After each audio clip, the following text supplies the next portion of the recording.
एक बार फिर से आप लोगों का मेरे इस चैनल अंग्रेज़ी अरीना में हार्दिक स्वागत है। आज हम वही अपने टॉपिक की बात करेंगे जिसका नाम है डिटर्मिनर्स, क्योंकि डिटर्मिनर्स मैंने आपको बताया एक बहुत बड़ा टॉपिक है।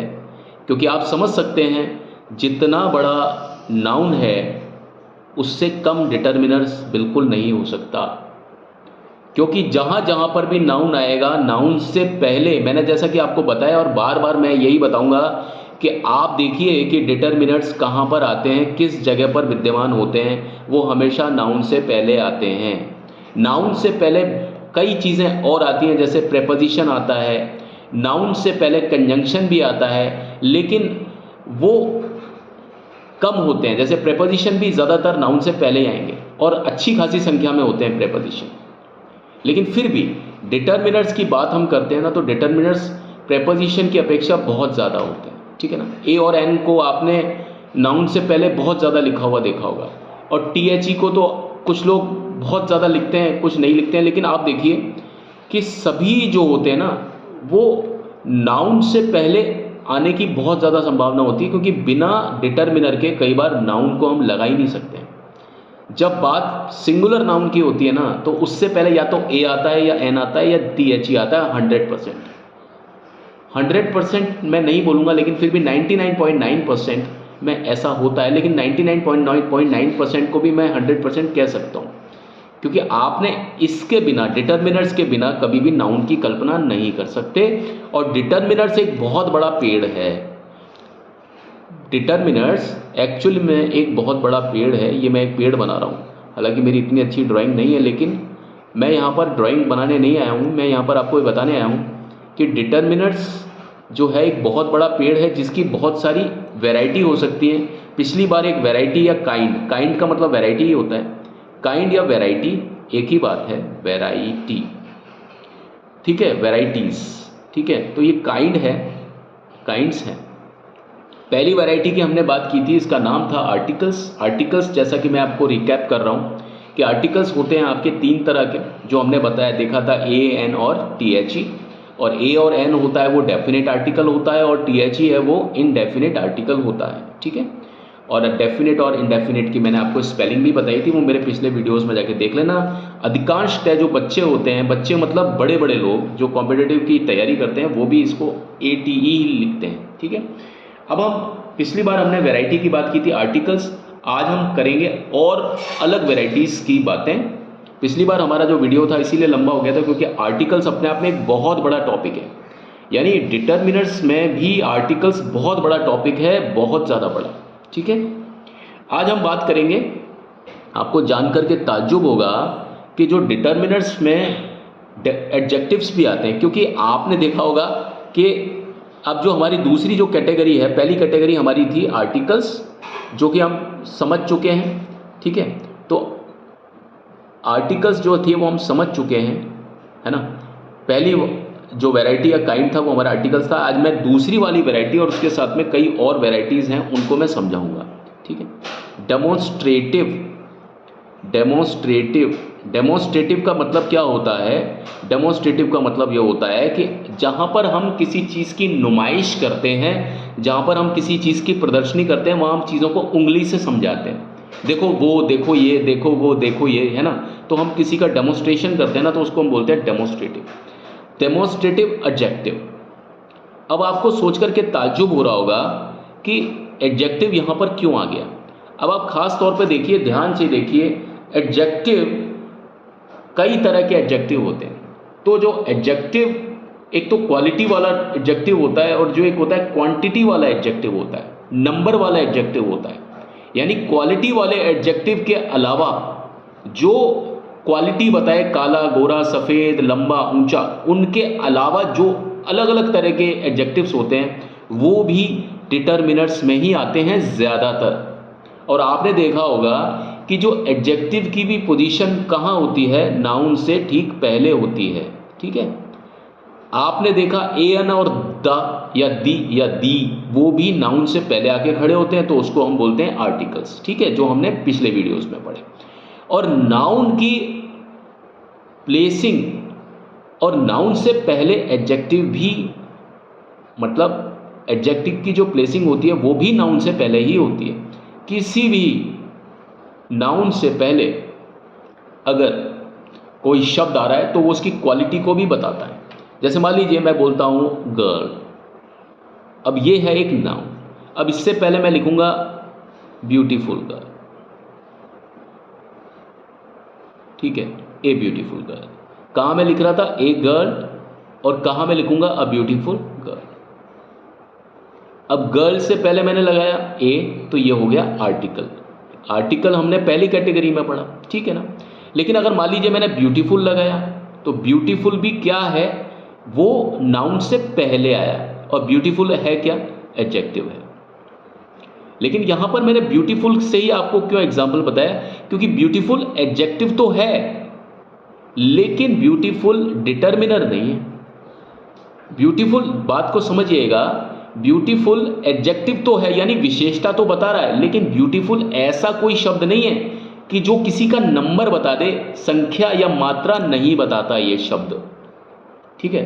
तो जो शब्द एडजेक्टिव हैं लेकिन वो मात्रा या संख्या को भी किसी ना किसी तरीके से बताते हैं या बता सकते हैं, उनको ही हम डिटर्मिनर्स बोलते हैं। इसीलिए ज़्यादातर जो एडजेक्टिव होते हैं, मतलब एडजेक्टिव होते हैं ना, उनकी दो कैटेगरी होती है। कुछ लोग कंफ्यूज होते हैं कि यार क्या पूरे के पूरे एडजेक्टिव डिटर्मिनर होते हैं, या क्या होता है आधे एडजेक्टिव डिटर्मिनर होते हैं।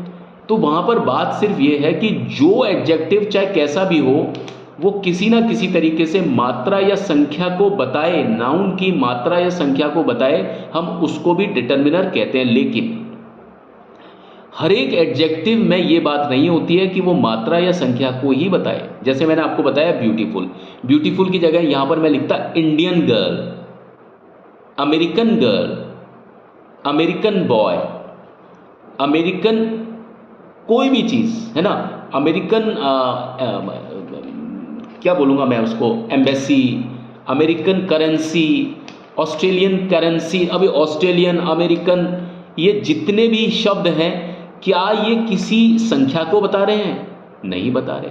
क्या ये किसी की मात्रा को या कोई ऐसी चीज़ जो तोलने में आ जाए उसको बता रहे हैं? नहीं बता रहे।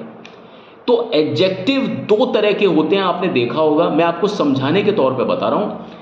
दो अलग अलग तरह के एडजेक्टिव की पहचान बता रहा हूँ। कुछ एडजेक्टिव ऐसे होते हैं कि जो गिनने में आते हैं या आ सकते हैं, कहीं ना कहीं उनका गिनने से या तोल से नाता होता है। हम उन एडजेक्टिव को डिटर्मिनर्स की कैटेगरी में लेके आते हैं। लेकिन दूसरे जो अलग तरह के एडजेक्टिव होते हैं, जैसे मैंने आपको बताया, अगली है, ब्यूटीफुल है, टॉल है, शॉर्ट है ना, ठीक है, हैंडसम है, ये जो है, ये कोई भी शब्द, ये सारे हैं तो एडजेक्टिव। जैसे मैंने आपको बताया हैंडसम है ना, टॉल है, शॉर्ट है, ये भी एडजेक्टिव्स हैं। लेकिन ये एडजेक्टिव कोई भी, या मैंने आपको बताया था ना, जो नंबर और जो क्वांटिटी को बता दे, जो शब्द, कोई भी शब्द हो, कहीं का भी शब्द हो, चाहे वो किसी भी कैटेगरी का हो, चाहे वो एडजेक्टिव हो, चाहे वो कहीं का भी हो, एडवर्ब हो, किसी भी और पार्ट ऑफ स्पीच का कोई भी शब्द हो, लेकिन अगर वो नंबर या क्वांटिटी को किसी भी तरीके से निर्धारित करता है, किसी भी तरीके से बताता है, प्रत्यक्ष या परोक्ष रूप से, डायरेक्ट या इनडायरेक्ट रूप से, उसको हम क्या बोलते हैं? डिटर्मिनर बोलते हैं। तो अब एडजेक्टिव मैंने आपको बताया कि सारे के सारे एडजेक्टिव डिटर्मिनर नहीं होते हैं, ठीक है ना, सारे के सारे एडजेक्टिव डिटर्मिनर नहीं होते हैं। अब मैं आपको उन्हीं एडजेक्टिव की बात बताऊंगा जो डिटर्मिनर होते हैं, क्योंकि हमारा यहाँ टॉपिक मेन कौन सा चल रहा है? डिटर्मिनर्स। तो जो डेमोन्स्ट्रेटिव एडजेक्टिव्स होते हैं, जिनकी मैं बात बताता हूँ, ठीक है ना, ये एडजेक्टिव तो है लेकिन ये डिटर्मिनर नहीं है। जैसा कि मैंने आपको बताया, मैं इनके सामने क्रॉस कर देता हूँ। अब डेमोन्स्ट्रेटिव एडजेक्टिव्स कौन से होते हैं? ये होते हैं, मैंने कहा ना, जब कभी किसी चीज़ की प्रदर्शनी लगी होती है, एग्जीबिशन होती है या नुमाइश होती है, तो वहाँ पर हम चीज़ों को उंगलियों से समझाते हैं। कैसे समझाते हैं? दिस, दैट, दीज, दोज, ऐसे ही होता है ना, दिस, दैट, दीज, दोज।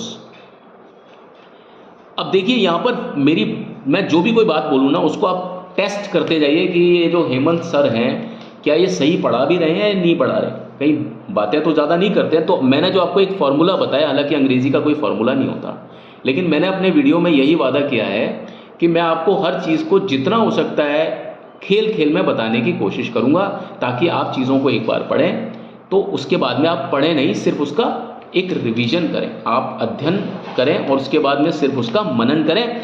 अब देखिए, दिस जब आप बोलते हैं तो किसी चीज़ को उंगली से समझाते हैं, उस चीज़ को, जो चीज़ आपके बिल्कुल नज़दीक होती है उसको आप दिस से समझाते हैं, या जिसके ऊपर आप उंगली रख के बात कर सकते हैं, आप उसको दिस बोलते हैं। This car.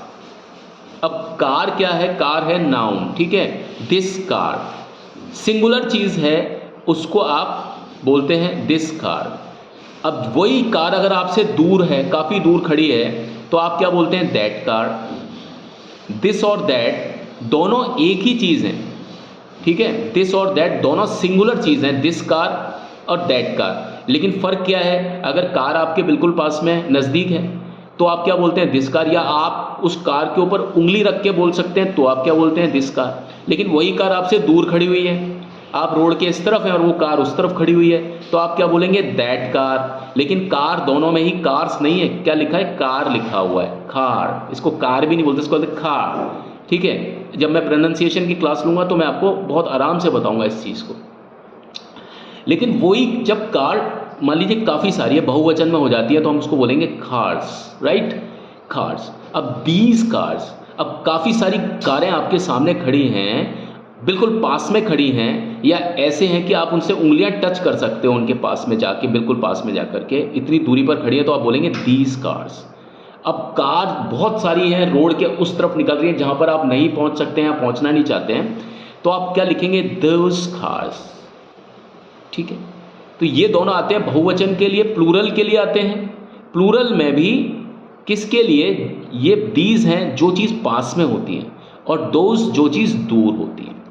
और ये दिस और दैट ये आते हैं सिंगुलर के लिए, ठीक है, सिंगुलर के लिए।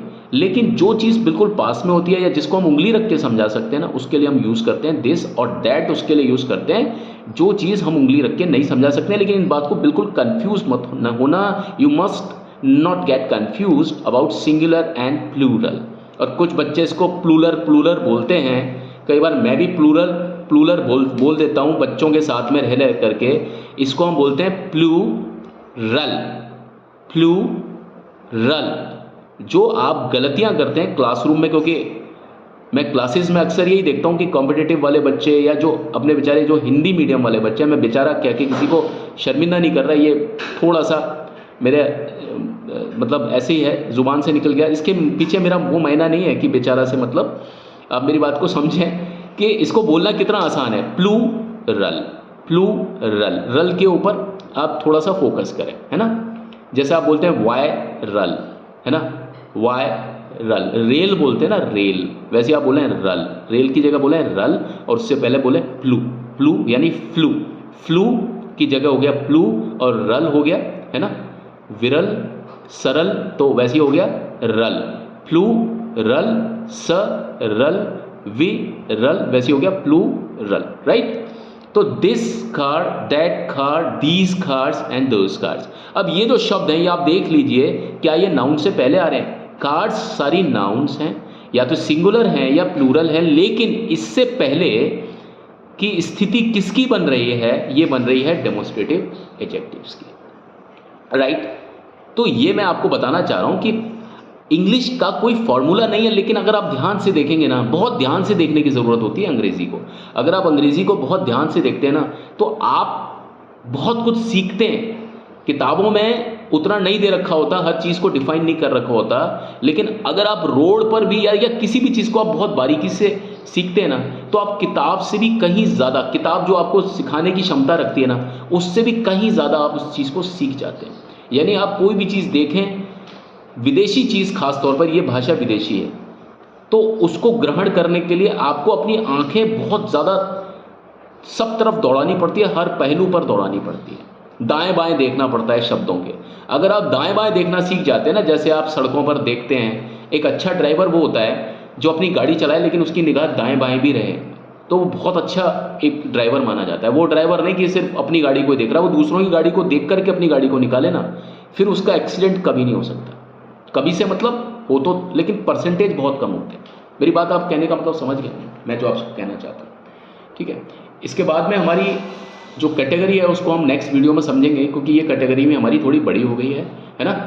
मैं आपको ये इसलिए बता रहा हूँ क्योंकि डिटर्मिनर्स है ना, उसके बारे में बहुत ज़्यादा कन्फ्यूजन है। आज मैंने आपको अपने वीडियो में ये बताया कि डिटर्मिनर्स एडजेक्टिव्स भी होते हैं, सभी एडजेक्टिव्स डिटर्मिनर्स नहीं हो सकते। वही एडजेक्टिव्स डिटर्मिनर हो सकते हैं जो कि किसी ना किसी तरीके से मात्रा या संख्या को बताते हैं। यहाँ पर देखिए कार्ड्स, एक कार की बात हो रही है या कई कार की बात हो रही है, ठीक है, लेकिन यहाँ पर ये क्वालिटी को नहीं बता रहे हैं, ये संख्याओं को बता रहे हैं किसी ना किसी तरीके से। सिर्फ इनका ध्यान संख्याओं की तरफ है। मेरे कहने का आशय ये है, दिस दैट दीज दोस। अब हम अगले वीडियो में इसकी आगे की जो वैरायटी है, वैरायटी बोले तो काइंड्स, है ना, काइंड्स, हर तरह की हर चीज़ की वैरायटी होती है, मैंने बताया आपको। तो वैरायटी जो है वो होते हैं काइंड्स, ठीक है। अगले वीडियो में हम इसके आगे की वैरायटीज़ को बात करेंगे, ठीक है। और तब तक के लिए आप मुझे इजाज़त दीजिए। Thank you, have a nice time.